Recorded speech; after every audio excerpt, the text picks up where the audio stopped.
کسی چیز کو پرکشش بنا کے پیش کر دینا، خوبصورت بنا کے،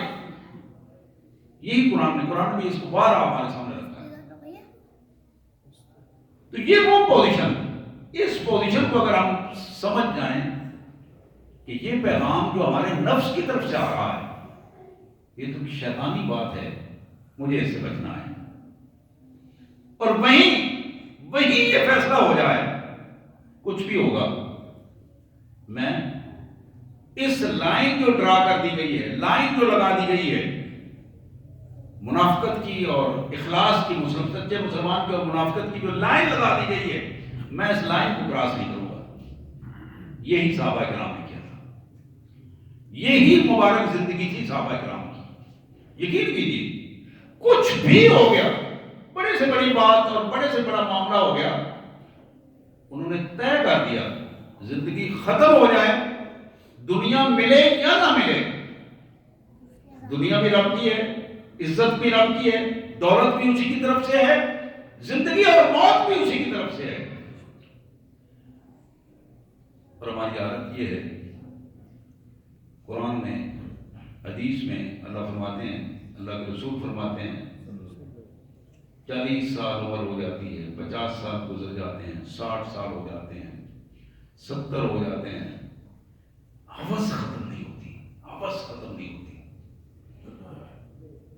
اقتدار کی ہوس ہے، دولت کی ہوس ہے، جنسیات کی ہوس ہے، جہاں جہاں جس ہوس میں جو بندہ مبتلا ہے، اس ہوس نے اس کی کیفیات میں تباہ و برباد کر کے رکھ دی، اور جو ہوس کا بندہ بن گیا ہے، آپ یقین کریں کہ وہ ذلت اور رسوائی کا نمونہ بن گیا ہے۔ اس ہوس سے روکنے والی جو چیز ہے وہ صرف اور صرف اپنے مالک کے ساتھ محبت کا تعلق ہے۔ تقوی میں دونوں چیزیں شامل ہیں، اللہ کی جنتوں کی امید اور اللہ کی جہنم سے خوف،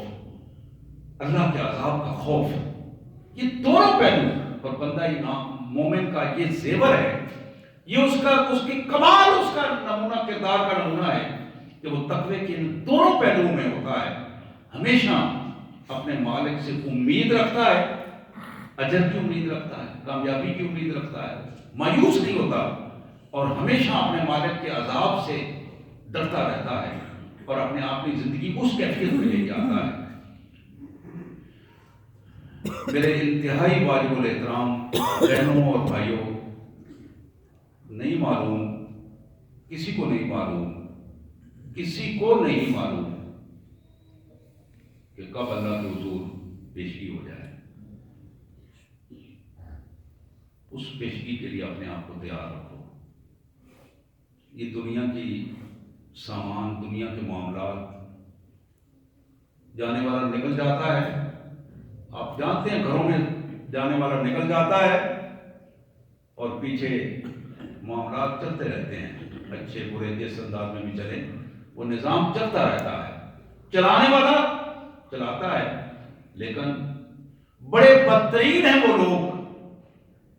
جو اللہ کے رسول اور اللہ کی کتاب کے بدلے میں اللہ کے دشمنوں کے ساتھ کھڑے ہوتے ہیں، اللہ کے دوستوں کو چھوڑ کر اس کے دشمنوں کے ساتھ اپنا انجام خوشی کے ساتھ محسوس کرتے ہیں، وہ بڑے ہی بدترین اور بڑے ہی بد انجام لوگ ہوں گے۔ اللہ ہم سب کو اس بد انجامی سے پناہ عطا فرمائے، اور اللہ تعالیٰ اپنی رحمت میں رکھے، حفظ و امان میں رکھے۔ وآخر دعوانا الحمدللہ۔